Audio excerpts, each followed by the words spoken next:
안녕하세요. 뉴스반장입니다. 일어나지 말아야 할 일이 또 벌어졌습니다. 검찰의 강압수사에 또 소중한 목숨을 잃었는데요. 이게 대체 몇 번째인지 모르겠습니다. 2005년부터 2015년까지 검찰 수사를 받던 사람이 무려 100명이 넘게 극단적인 선택을 했다는 형사법무정책연구 자료에서 보듯 또 같은 참극이 벌어졌는데요. 그런데 이걸 또 정치적으로 이용하고 있는 겁니다. 민주당은 이재명 대표를 잡으려는 강압적인 수사 때문에 사람이 죽었다며 검찰을 겨냥했습니다. 이재명 대표는 검찰 수사를 미친 칼질이라고 표현했는데요. 왜 유독 주변 사람들이 잇따라 소중한 생명을 잃어야 하는지 슬픔과 분노로 가득 찼습니다. 아무리 비정한 정치라고 하지만 이 억울한 죽음들을 두고 정치 도구로 활용하지 마십시오. 이게 검찰의 과도한 압박 수사 때문에 생긴 일이지 이재명 때문입니까? 수사당하는 게 제 잘못입니까? 주변을 먼지 털듯이 털고 주변까지 털어대니 주변 사람들이 어떻게 견뎌합니까?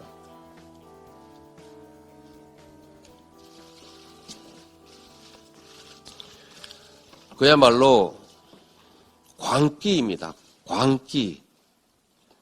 검찰의 이 미친 칼질을 도저히 용서할 수 없습니다. 검찰 특수부의 수사의 대상이 되면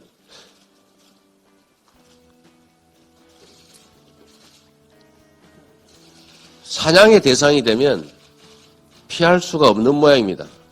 죽거나 조작에 의해서 감옥을 가거나. 모 검사가 이렇게 표현했습니다. 윤석열 검찰의 수사 방식은 사냥이다. 목표물을 정하고 목표물이 잡힐 때까지는 사냥은 멈추지 않는다. 국가 권력을 정치 보복에 사용하면 그게 깡패지 검사입니까? 본인이 하신 말씀입니다. 10일 민주당은 최고위원회의를 경기도 의회에서 열었습니다. 이재명 대표를 수사하는 검찰이 연일 경기도청을 압수수색하는 걸 부각시키려는 의도였지만 뜻밖의 사건이 생겼는데요.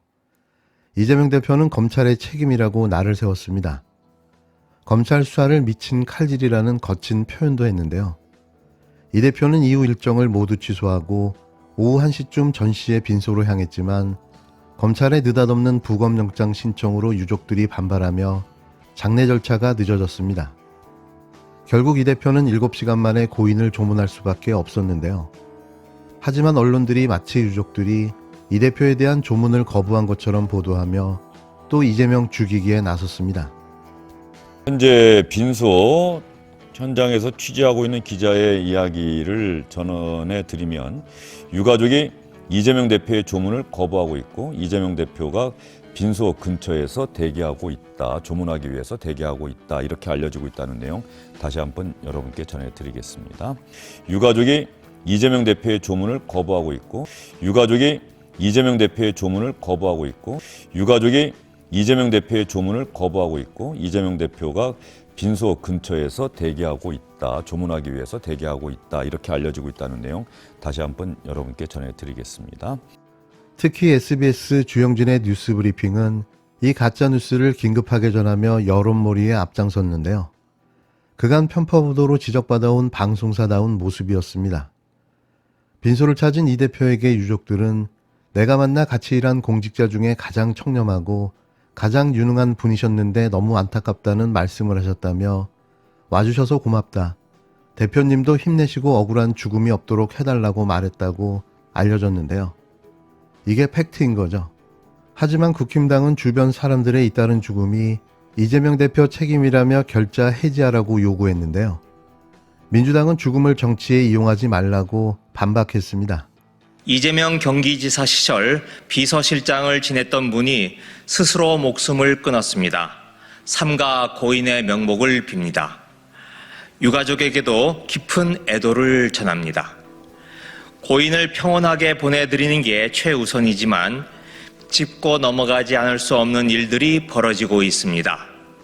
고인을 죽음으로 내몰고 그 죽음조차 악용하려는 시도들입니다. 국민의힘은 얼마나 더 죽어야 하나 죽음의 행렬을 멈추라고 말하며 이재명 대표에게 책임을 뒤집어 씌우려 하고 있습니다.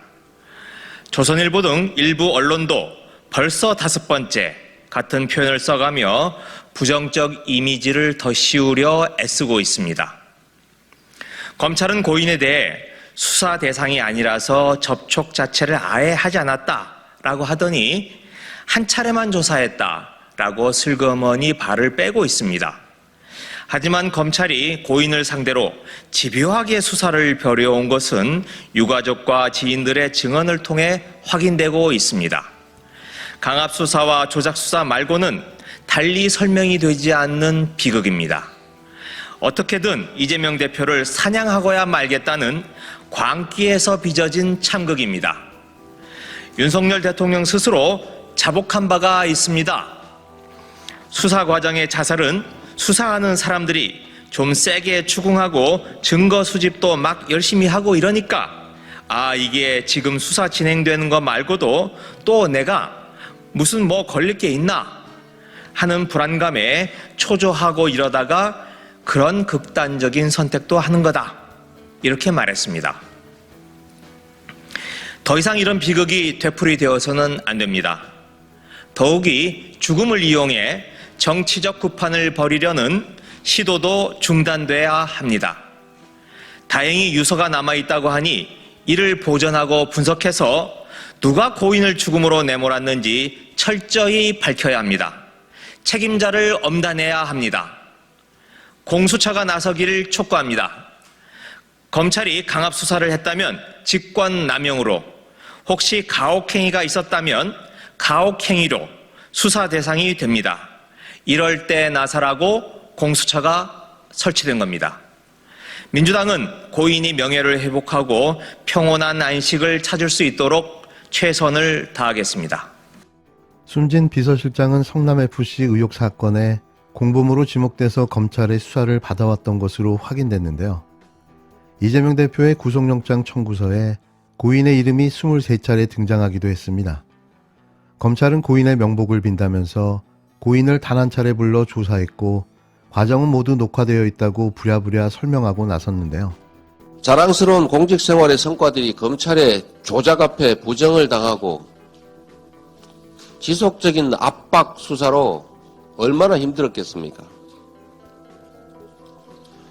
저를 둘러싼 모든 사람들이, 저와 인연을 맺었던 모든 사람들이 수사 대상이 되고 있고, 그야말로 본인뿐만 아니라 그 주변까지 다시 2차, 3차로 먼지 털듯이 탈탈 털리고 있습니다.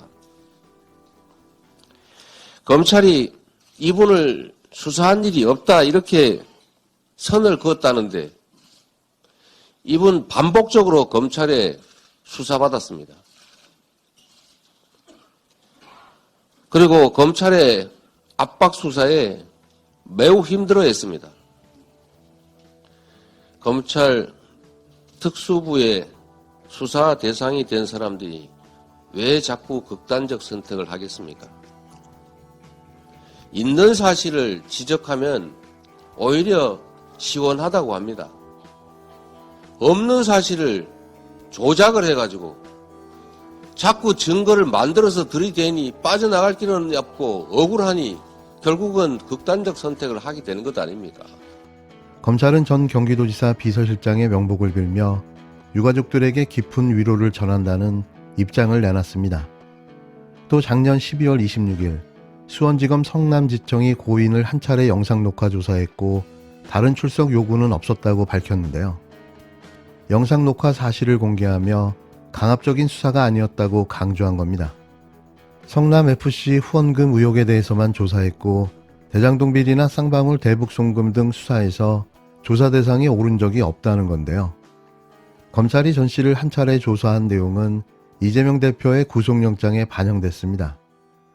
영장에 고인 이름이 23차례 나왔는데요. 얼마나 검찰이 고인을 압박해 수사했는지를 단적으로 보여주는 내용인 거죠. 이게 이재명 대표의 탓이라고요. 이재명에게 무슨 초인적 능력이 있다는 겁니까? 누가 봐도 강압적인 압박 수사가 그 원인인 거죠.